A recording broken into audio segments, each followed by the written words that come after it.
बिस्मिल्लाहिर्रहमानिर्रहीम, अस्सलामुअलैकुम। मैं हूँ आपकी उर्दू की मौल्लिमा राहिला समीर। उम्मीद करती हूँ तमाम बच्चे खैरियत से होंगे। आज हमारा बी लिफ्ट है 40। अल्फाज के हिज्जों की पहचान कर सके, राइज हिज्जों के मुताबिक ना पढ़े जाने वाले हरूफ की पहचान कर सके। प्यारे बच्चों, हम बहुत सारे ऐसे अल्फाज पढ़ते हैं जिनमें से बहुत सारे हरूफ जो हैं उनकी आवाज़ हम नहीं बोलते। आज हम आपको यही सिखाएंगे कि जब आप इमला लिखते हैं तो जब हम बोलते हैं और इमला लिखने में थोड़ा सा फ़र्क होता है।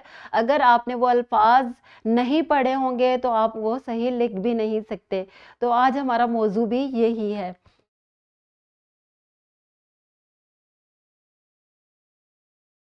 तसलसल की ये मश्क अपने किताबों में कर लें। दर्ज झेल में से कौन सी चीज़ आपको पसंद है, इस पर टिक लगाना है आपने। नींद, मिठाई, जागना, पढ़ना, इसमें से जो भी पसंद है उस पर आपने टिक लगा देना है। आज हम आपको बहुत सारे ऐसे अल्फाज सिखाएंगे जो कि बोलने में कुछ और हैं और लिखने में कुछ और हैं। राइज हिज्जे किसे कहते हैं? राइज हिज्जे उसे कहते हैं वो असल और सही हिज्जे जो किताबों में लिखे जाते हैं। कुछ अल्फाज की आवाज़ और उनके हिज्जे एक जैसे नहीं होते। अगर हम उन्हें सिर्फ आवाज़ सुनकर लिखेंगे तो इमला गलत हो जाएगी। आज हम सीखेंगे उर्दू के वो खास हरूफ जो लिखे तो जाते हैं मगर पढ़े नहीं जाते। इसमें से अलिफ लाम भी है, हे भी है, वाव भी है। बहुत सारे ऐसे अल्फाज हैं जिसमें वाव की आवाज़ नहीं आती, किसी में हे की नहीं आती, किसी में अलिफ और लाम की आवाज़ नहीं आती। जैसे कि एक लफ्ज़ है ख्वाब, इसमें वाव भी आता है, ऐसे लिखते हैं हम ख्वाब, ठीक है, लेकिन हम इसको ख्वाब बोलते हैं। अगर आपने कभी ये लफ्ज़ पढ़ा ना हो तो आप इसका इमला लिखते हुए इसको ख्वाब भी लिख सकते हैं। इसलिए बहुत सारे ऐसे अल्फाज होते हैं जिनमें वाव की आवाज़ नहीं आती।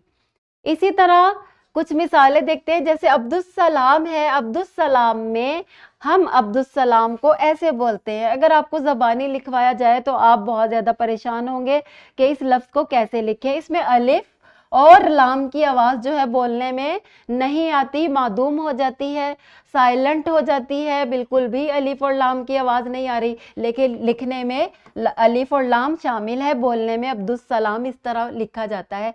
यही जो मिसाल है वो अस्सलामु अलैकुम की भी है। अस्सलामु अलैकुम में अलिफ और लाम की आवाज़ भी नहीं आती और इसमें जो है मीम के ऊपर पेश है, वाव नहीं आता। बहुत सारे बच्चे मीम के बाद वाव डाल देते, ये भी गलत है, ठीक है। इसके बाद दूसरा लफ्ज़ है अब्दुस समद। इसमें भी अलिफ और लाम की आवाज़ मादूम हो जाती है, आवाज़ नहीं आती, इसको अब्दुस समद बोला जाता है। इसी तरह एक लफ्ज़ है शम्सुज़्ज़मा। इसमें भी अलिफ और लाम की आवाज़ साइलेंट है और इसको शम्सुज़्ज़मा बोला जाता है। इन तमाम नामों को आपने देख लें कि लिखना इस तरह है और बोलना आपने इस तरह है। इसी तरह एक बहुत ही इस्तेमाल होने वाला लफ्ज़ बिल्कुल है। बिल्कुल में क्या है कि अलिफ की आवाज़ नहीं आ रही, इसको अगर अलिफ की आवाज़ के साथ पढ़ें तो बालकुल बनता है, लेकिन हम इसको बिल्कुल लिखते हैं। बहुत सारे बच्चे बिल्कुल लिखने में गलती करते हैं और बिल्कुल इस तरह लिख लेते हैं, ये गलत है। बिल्कुल इस तरह लिखना चाहिए, आवाज़ अलिफ की साइलेंट है इसमें। इसी तरह फ़िलहाल है, फ़िलहाल में यहाँ अलिफ की आवाज़ जो है वो नहीं आ रही, लेकिन अगर आपने इमला लिखनी है तो आपने अलिफ भी डालना है। फ़िलहाल आपको ऐसे तमाम अल्फाज लिखने आने चाहिए जिसमें कोई हर्फ जो है वो साइलेंट है। और इसी तरह बहुत सारे और भी अल्फाज हैं, हम आपको दिखाते हैं। जैसे कि खे के बाद वाव आ जाए तो बहुत सारे अल्फाज में वाव साइलेंट हो जाता है। इसमें ख्वाब है, ख्वाहिश में भी ख्वाहिश को इस तरह लिखा जाता है, बोला जाता है, लेकिन असल में ख्वाहिश को हम ऐसे लिखते हैं, ठीक है, लेकिन बोलते हुए ख्वाहिश बोला जाता है।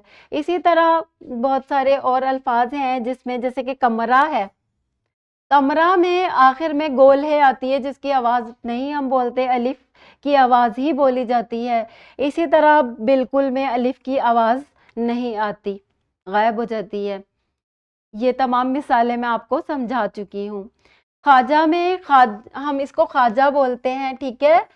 اور لیکن لکھنے میں یہ خواجہ اس طرح لکھا جاتا ہے، اس میں واو بھی آتا ہے۔ روزمرہ کو اگر ہم نے کبھی بھی پڑھا نہ ہو کسی کتاب میں تو ہم اس کی املا لکھتے ہوئے بہت پریشان ہوں گے، بہت سارے بچے الف بھی لکھ دیں گے، لیکن روزمرہ کے آخر میں گول ہے آتی ہے۔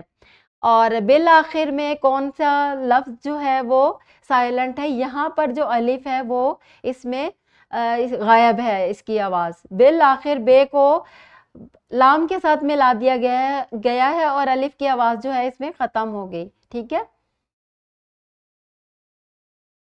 اب یہ آپ کا سبق کا صفحہ ہے، اس میں آپ نے کیا کرنا ہے، آپ نے درج ذیل الفاظ کے ہجے کریں اور اس حرف کو نمایاں کریں جس کی آواز بولنے میں نہیں آتی۔ یہاں سے آپ نے بالکل میں سے الف چن کر لکھ دینا ہے کیونکہ اس کی آواز نہیں آ رہی یہاں پر، ٹھیک ہے۔